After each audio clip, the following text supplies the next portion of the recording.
Hello viewers. তো এসএলএসটির যে interview এবং ভেরিফিকেশন হবে তার জন্য তোমাদের কি কি ডকুমেন্টস সঙ্গে অবশ্যই রাখতে হবে তার একটা সিরিয়াল বাই সিরিয়াল আমি দিয়েছি। তোমরা স্ক্রিনে দেখতে পাচ্ছ যে পার্সোনাল সার্টিফিকেট তোমরা কি কি নিয়ে রাখবে। অবশ্যই সবগুলোই পার্সোনাল, কিন্তু তবুও আমি আলাদা করে সেগুলো সেপারেট করেছি। প্রথমটা হচ্ছে photo ID proof. Photo ID প্রুফের মধ্যে তোমরা passport, Aadhaar card, voter card যে কোনো একটা হলেই হবে। তারপরে সেকেন্ডে আছে ডেট অফ বার্থ সার্টিফিকেট। এখানে ডেট অফ বার্থ অনেক সময় আধার কার্ডেও যেই ডেট অফ বার্থ থাকে সেটা দিয়েও হয়। আর তা না হলে সব থেকে বেস্ট তোমরা মাধ্যমিকের অ্যাডমিট কার্ড নিয়ে নেবে।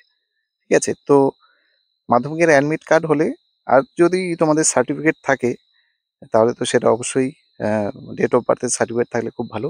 তারপরে দেখবে 3 নম্বর কাস্ট সার্টিফিকেট, 4 নম্বর ইডাব্লিউএস সার্টিফিকেট। তোমাদের যদি কেউ ইডাব্লিউএস হয়ে থাকো, কাস্ট যদি কেউ হয়ে থাকো তাহলে সে কাস্টে নেবে। পিএইচ সার্টিফিকেট যদি কেউ পিএইচ হয়ে থাকো তাহলে নেবে। এক্সপিরিয়েন্স সার্টিফিকেট যদি কারো এক্সপিরিয়েন্স থেকে থাকে তাহলে নেবে। আর অবশ্যই পাসপোর্ট সাইজের ফটোগ্রাফস তোমরা নিয়ে রাখবে। মার্কস, এরপর আমরা এডুকেশনাল মার্কশিট দেখে নেবো কি কি লাগবে। তো মাধ্যমিকের educational marksheet, higher secondary, BA all সেমিস্টারের মার্কশিট তোমরা অবশ্যই রাখবে। এমএ অল সেমিস্টারের মার্কশিট অবশ্যই রাখবে, থাকলে খুবই ভালো। এবং বিএড এর অল সেমিস্টারের মার্কশিট তোমরা অবশ্যই রাখবে। কারণ বলা যায় না, অনেক সময় যারা ভেরিফিকেশন করবেন তারা চেয়ে বসতে পারেন যে তোমাদের প্রত্যেকটা সেমিস্টারের মার্কশিট দেখাও। তখন যদি না রাখো তখন ঝামেলায় পড়ে যাওয়ার একটা সম্ভাবনা থাকবে।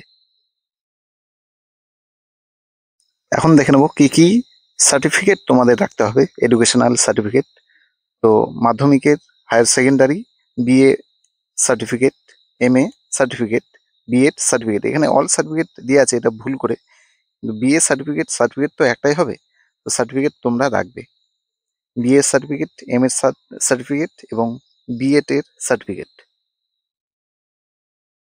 এছাড়াও তোমাদের এসএলএসটির যেটা ফর্ম ফিল আপ করেছিলে সেটার একটা কপি রাখবে, অ্যাডমিট কার্ড রাখবে এবং ইন্টারভিউয়ের কল লেটার যেটা তোমরা পাবে সেটার তোমরা জেরক্স করে অবশ্যই প্রত্যেকটার জন্য কালার প্রিন্ট তোমরা অবশ্যই করে রাখবে। আর তোমাদের যদি কারো কো কারিকুলাম অ্যাক্টিভিটিস সার্টিফিকেট থাকে তাহলে সেটাও নিয়ে যাবে, জেরক্সও নিয়ে যাবে, অরিজিনাল নিয়ে যাবে। এরপর তোমরা দেখতে পাচ্ছ এনসিটিই রিজিওনাল সার্টিফিকেট একটা থাকে, যে তোমাদের এটা বিশেষ করে বিএড এর ক্ষেত্রে।